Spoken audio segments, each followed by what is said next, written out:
সকলে আমার প্রীতি ও শুভেচ্ছা নেবেন। আশা করি ভালো আছেন। এমনিতে চীন আমেরিকা আর ভারতের কারণে দিনকে দিন ভারত থেকে বাংলাদেশ থেকে তাদের চাটিবাটি গুটিয়ে নেওয়ার ব্যবস্থা করেছে। বাংলাদেশের প্রধানমন্ত্রী মাননীয় প্রধানমন্ত্রী তারেক রহমান চীন সফর করার পরেও আজ পর্যন্ত এখনও কোনো সুসংবাদ আসেনি। বিনিয়োগ বাড়া তো দূরের কথা, এই মুহূর্তে যখন বাংলাদেশে ব্যাপক সংকট চলছে তখনও চীনের নিরাপত্তা সাহায্য করি করি আসি বলিবন্ধ কাছে আইলো না, এরকম একটা অবস্থা শুরু হয়েছে। সে খেলা অন্যরকম। এর মধ্যে এইবার যা ঘটনা ঘটেছে তাতে করে আরও তারা হতাশ হয়ে গেছে। ঢাকার চীনা দূতাবাসে মেইল করে হামলার হুমকি, নড়ে চড়ে বসেছে গোয়েন্দা সংস্থা। ইমেইল করে ঢাকাস্থ চীনা দূতাবাসে হামলার হুমকি দেওয়ার ঘটনায় নড়ে চড়ে বসেছে আইন শৃঙ্খলা রক্ষাকারী বাহিনী ও গোয়েন্দা সংস্থাগুলো। ঘটনার পর নিরাপত্তা পরিস্থিতি পর্যালোচনা ও প্রয়োজনীয় পদক্ষেপ নিয়ে বাংলাদেশে নিযুক্ত চীনের রাষ্ট্রদূত ইয়াও ওয়েনের সঙ্গে বৈঠক করেছেন ডিএমপি, সিটিটিসি ও পুলিশ সদর দপ্তরের কর্মকর্তা। গত বুধবার রাতে একটি উগ্রবাদী সংগঠনের নামে ইমেইল করে ওই হামলার হুমকি দেওয়া হয় বলে জানা গেছে। বিষয়টি জানার পর দূতাবাসের নিরাপত্তা জোরদার করা নিয়ে পুলিশের সঙ্গে চীনা দূতাবাসের কর্মকর্তাদের অসন্তোষ দেখা দেয়। এক পর্যায়ে তাদের মধ্যে হট্টগোলের ঘটনাও ঘটেছে বলে একাধিক গোয়েন্দা সূত্র জানিয়েছে।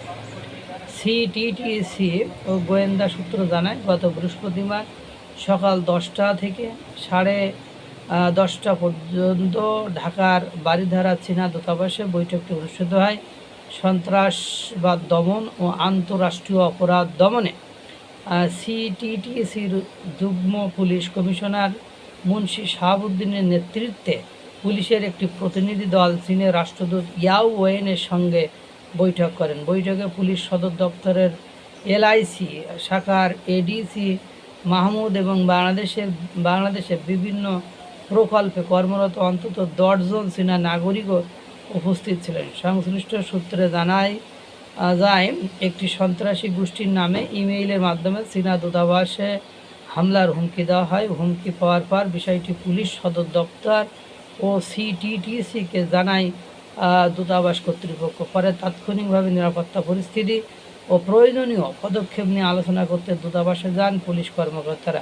এদিকে চীনা দূতাবাসের বৈঠকের পর জাপান দূতাবাসেও বৈঠক করেন সিটিটিসির কর্মকর্তারা। বৃহস্পতিবার সকাল 10টা থেকে 10:40 থেকে 11:30 পর্যন্ত ঢাকার বারিধারা জাপানি দূতাবাসে বাংলাদেশে নিযুক্ত জাপানের রাষ্ট্রদূত সাইদা শিনিচির সঙ্গে বৈঠক করেন সিটিটিসির যুগ্ম পুলিশ কমিশনার মুন্সি শাহাবুদ্দিন।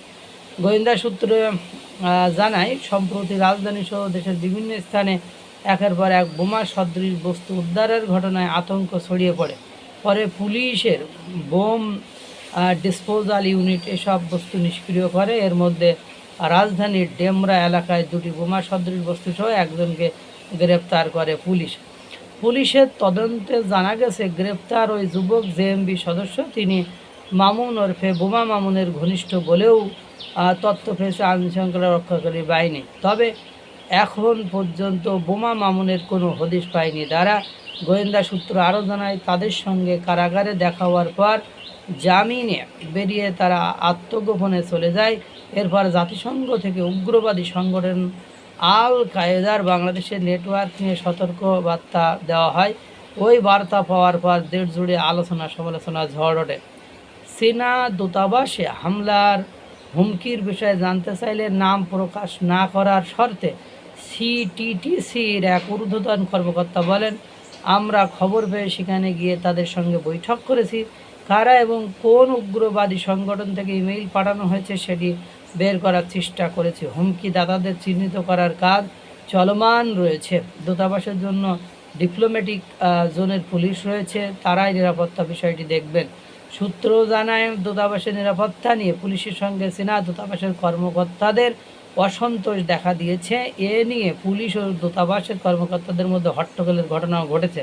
নিরাপত্তা পরিস্থিতি নিয়ে পুলিশ ও কূটনীতিকদের মধ্যে দফায় দফায় বৈঠক চলছে। নিরাপত্তা বিষয়ে জানতে চাইলে ডিএমপি ডিপ্লোম্যাটিক সিকিউরিটি বিভাগের উপকমিশনার সৈয়দ মোহাম্মদ ফরাদের মোবাইল ফোনে একাধিকবার কল করা হলেও তিনি কল রিসিভ করেননি। এদিকে চীনা দূতাবাসে হামলার হুমকির পর বিদেশি কূটনীতিকদের নিরাপত্তা নিয়ে নতুন করে তৎপর হয়েছে গোয়েন্দা সংস্থাগুলো। গুলশান সহ বিদেশিদের বসবাস করা এলাকাগুলোতে গোয়েন্দা নজরদারি বাড়ানো হয়েছে। গোয়েন্দা সূত্র জানায়, চীনা দূতাবাসে হামলার হুমকির পর ঢাকায় থাকা প্রত্যেকটি দূতাবাসের নিরাপত্তা জোরদার করা হয়েছে। একই সঙ্গে হুমকিদাতা সংগঠনকে শনাক্ত এবং তাদের অবস্থান জানতে চেষ্টা চালিয়ে যাচ্ছে গোয়েন্দা সংস্থাগুলো। এই হলো অবস্থা এখন। এমনিতে চীন এখন পড়ায় আছে। ভারতের আর আমেরিকার কারণে বাংলাদেশে সুবিধা করতে না পারা চীনের দূতাবাসে হামলার হুমকি। এখন চীন তো আরও লেজ গোটায় বাড়িতে ফিরে যাবে বলে মনে হয়। মহান সৃষ্টিকর্তা সকলকে ভালো রাখুক, সুস্থ রাখুক।